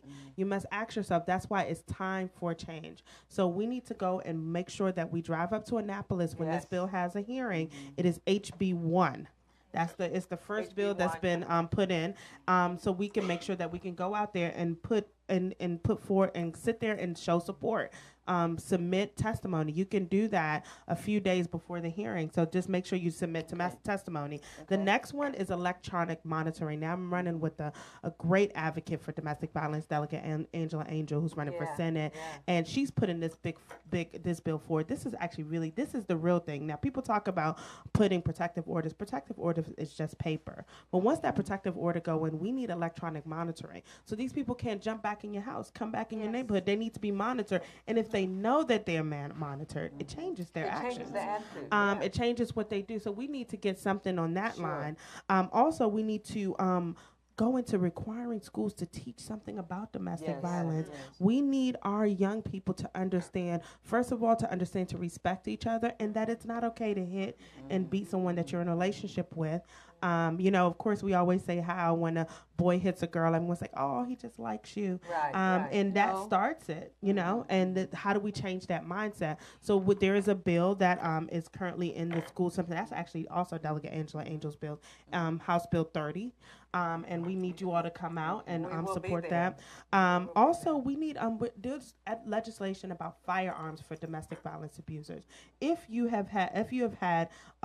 been convicted of any type of, if you're an abuser that's been convicted, why should you have access to firearms? If you're a registered gun owner, I mean, that's a problem.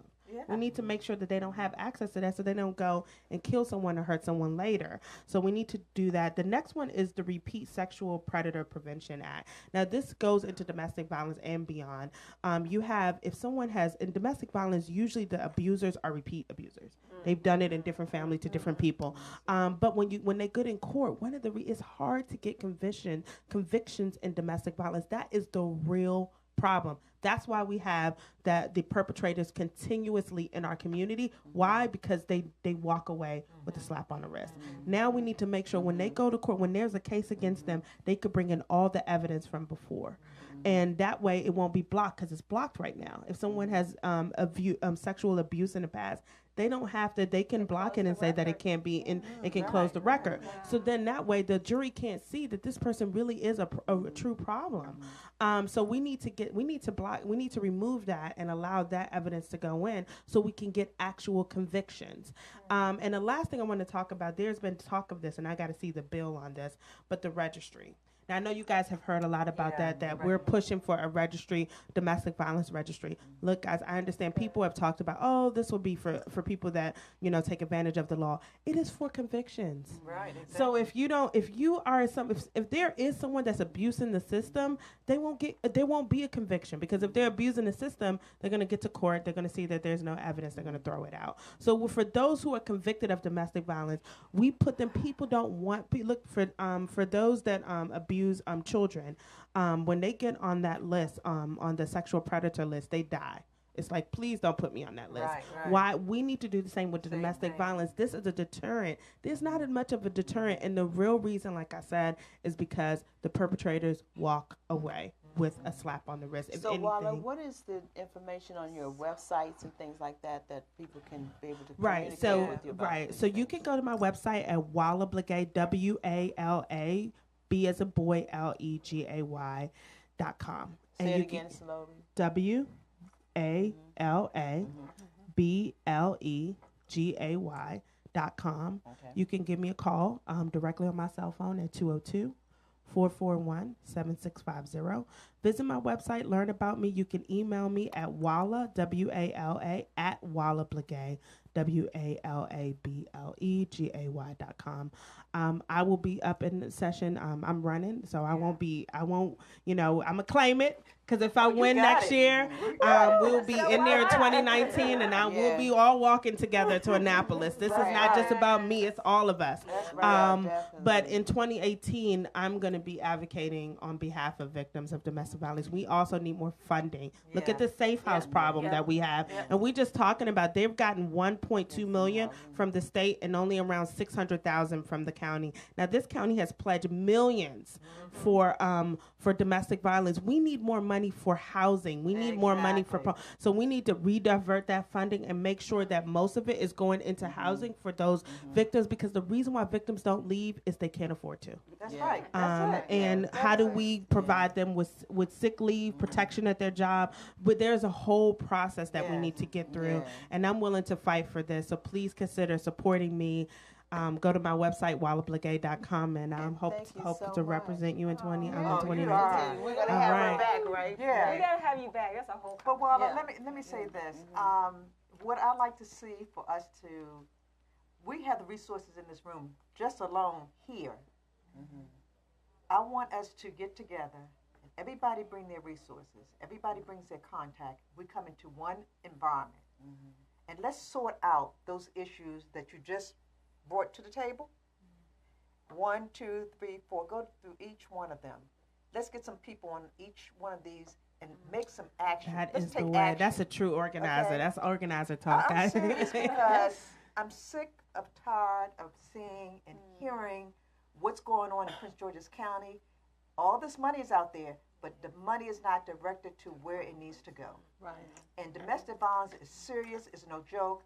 I say it's not every month, every year in November. In October. It's every day, 24/7, every minute you count it. And I'm just like, to the point, we talk about it, and I'm glad you're coming to the table. You're sharing information that we need to know about it. But now it's time to do the work. Action. We got to come to the time for table and do the action. work. And then we can talk more about what has been done and the results are there.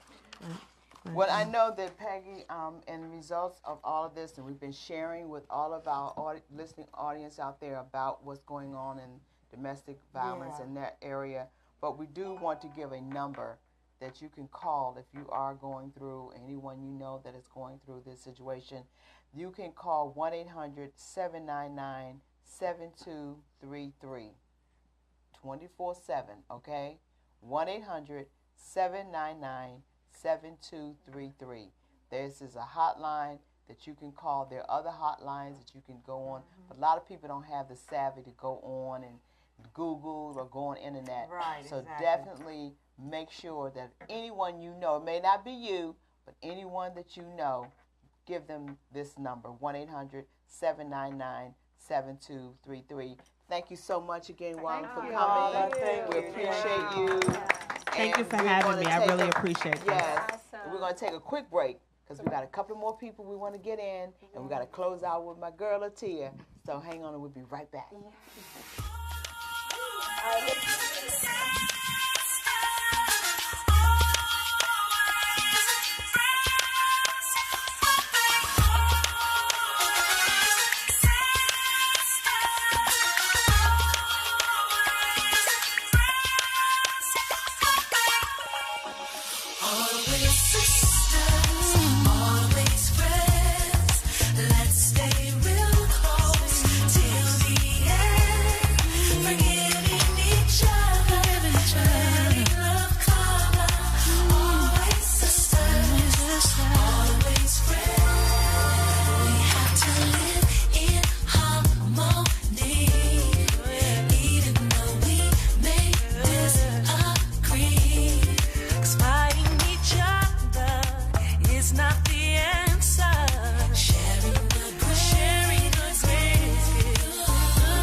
To be short with our last few ladies. We told you y'all by far we gotta bring them back. Not about shortchanging, okay? We just want you to know because everything you all are doing, you've been here patiently waiting. It's just so much going on. We just try to get it in and fit it in. So we're gonna definitely. But you know, this is not the last time. We need Lakey and the clicker. No. You know what we're gonna do? We're gonna have a telethon. It's a telethon or one. It runs all day. It runs all day. Oh, you know. We got paid for 4 hours, 5 hours. Yeah. And then you can be here a whole day early. You can be here a whole day early. 24 hours. That is perfect, Peggy. Yes, you are the best. She won that marathon for her. She'll be here. Y'all should stop it. Okay. Nina. That's actually a good idea. Absolutely. Yes. But Nina, what's up, baby? Oh, we're so happy to see you. It's on. Okay. I'm happy to see you all too. We've done a lot of things together, thanks to Peggy. Yeah, we have. I have my own nonprofit organization called Sources of Power.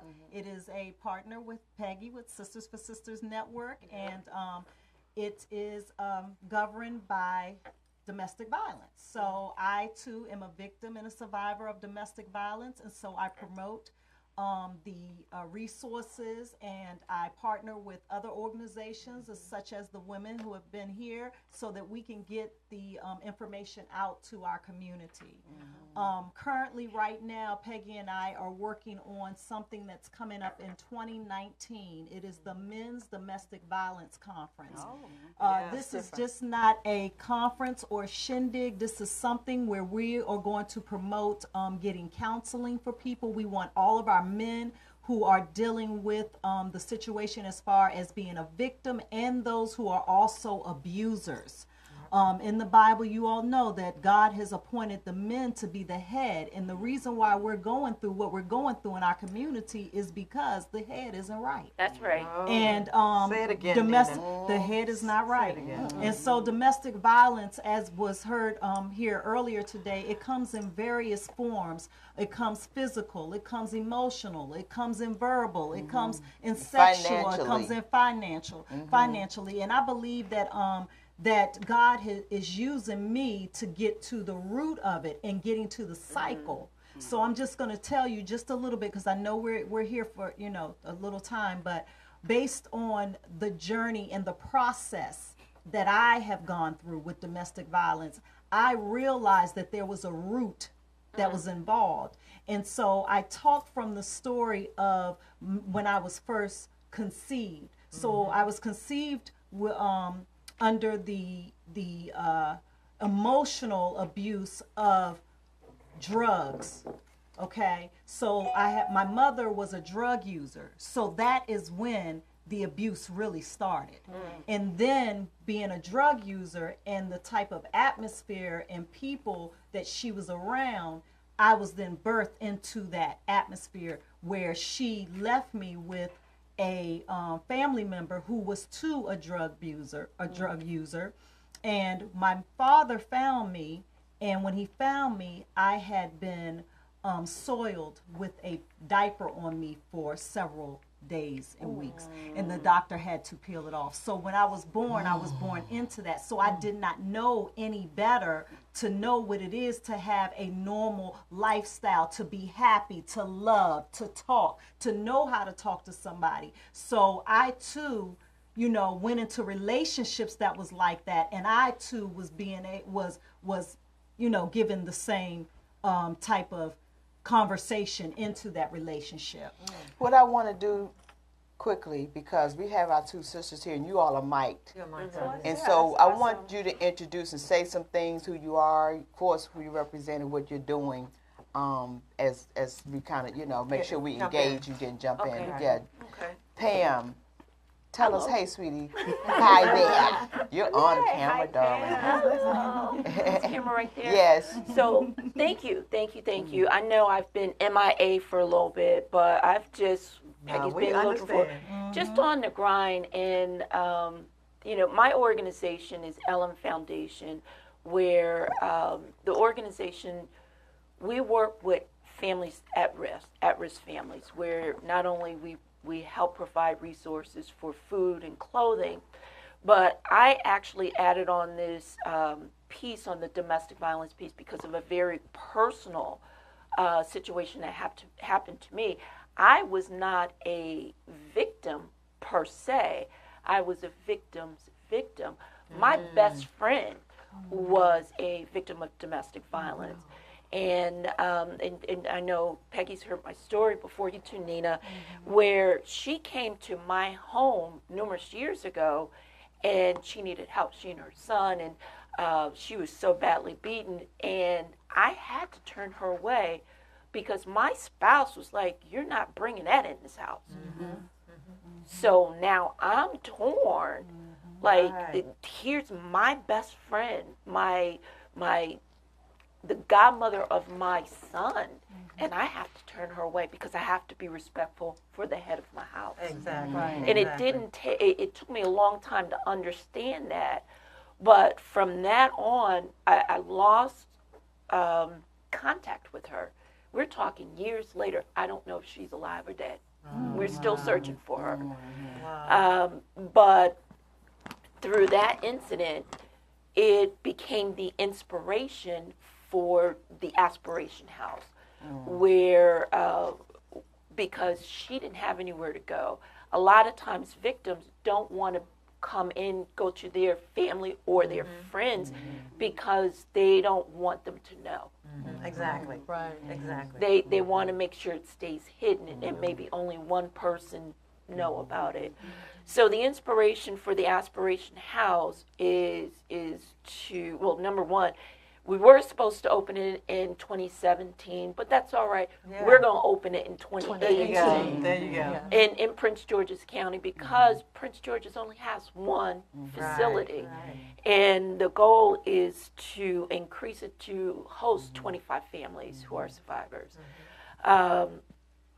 We're going to provide the counseling. We're going to partner with the Sisters Network, and just continue to get these families back on track. And then, so the process was not only a healing for the family, it's a healing for me.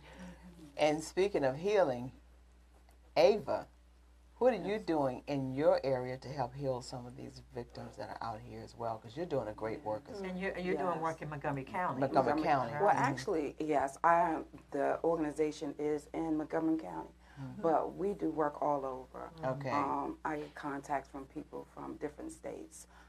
The organization is Tabula Rasa Domestic Violence, but we focus on helping individuals really to get a fresh start. You know, as I myself, I'm a survivor as well.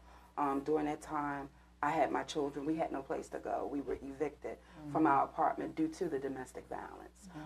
So I had to figure out what to do with our children at that time. So we moved over a total of 18 times in 2 years. Wow. So between me taking on children, being displaced, losing my job because of the domestic violence as well. So when I deal with victims, I get calls all over. I just helped a family in Michigan over the weekend. So it doesn't matter where we go. I've been connecting with different partners internationally as well to be able to assist them in what we're doing. But our main focus is really to help with healing and making them bringing in a whole. Once again, it's a psychological issue that people continue, because once the physical abuse heals, the wounds and things of that nature, they carry on with more of a psychological issue that makes them trapped, keep them from being able to move forward. People are stuck for 20 and 30 years due to the emotional and psychological abuse. Well, this has been a great, great opportunity today for us to just engage in this conversation, because it's just so much, and it's just impact with information. We all been affected by it, you know, have gone through it, and we're going to have you all back. We got to find a way. Yeah, we got to have a forum, really, because as you can see, we try to pack so much in for a short period. We said 2 hours, right? Right. But look, we still have not even touched the surface. We haven't touched the surface. To be continued. To be continued. So first I want to say thank you for y'all patience for coming in. Thank you. But we got to bring y'all guys back, because we haven't even touched the surface of this conversation. Okay? We got to have a round table. We got to bring the folks in with the resources. We got to look at these issues. We need to put people on those issues. We need to have those go back to do the research, come back with some answers, and let's bring it back to the community, because what's happening is the community doesn't even know half the stuff you're talking about. That's right. That's right. That's right. I have no clue. None. So we need to fix that, and we're going to start right here. So with that being said, what time is it? What time is it? It's time for you to walk in your purpose and prosperity. We're going to go out right now with my girl and my goddaughter Tia, and we want you all to have a Merry Christmas, and we'll see you back here again next Saturday, 12:30 to 2:30 on voxwave.com. Be blessed. That song wasn't the single.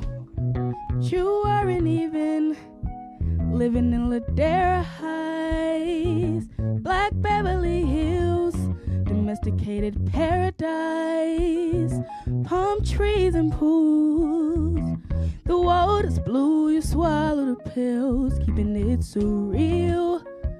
Whatever you like, whatever feels good. Whatever takes you mountain high, keeping it surreal. Not sugar free, my TV ain't HD, that's too real. Grapevines, mango, peaches, and limes. Sweet life, sweet life, sweet life. Sweet life, sweet life. the sweet, sweet, sweet, sweet life. Sweet life, sweet life, sweet pie. You had a landscaper and a housekeeper since you were born. The starshine always kept you warm. So why see the world when you got the beach? Don't know why see the world when you got the beach. Sweet life. The best song wasn't a single, but you couldn't turn your radio down. Satellite need a receiver, can't seem to turn the signal fully off. Transmitting the waves, you're catching that breeze till you're dead in the grave, but you're keeping it so real. Whatever you like, whatever feels good, whatever takes you mountain high, keeping it so real. Not sugar free, my TV ain't HD, that's too real.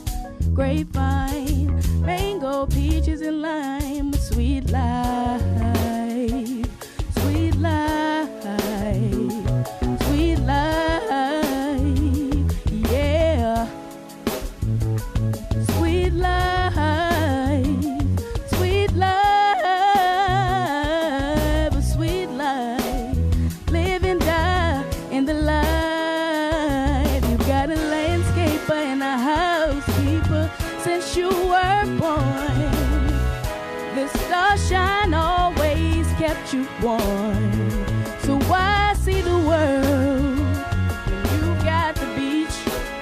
Don't know why see the world when you got the beach. In the water is exactly what I wanted. It's everything I thought it'd be. But this neighborhood is getting trippier every day. Neighborhood is going ape crazy. You've had a landscaper and a housekeeper since you were born. The starshine always kept you warm. So why see the world when you got the beach? Don't know why see the world when you got the beach.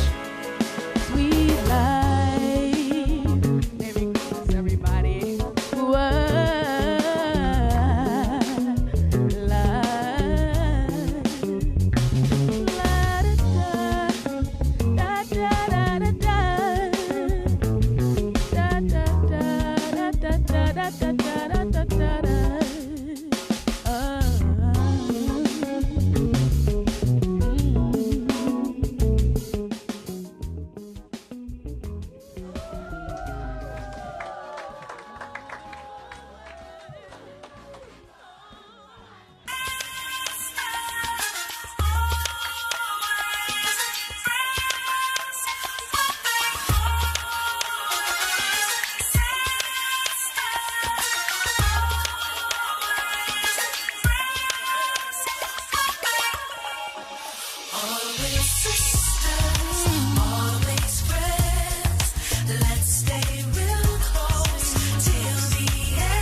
Fighting each other is not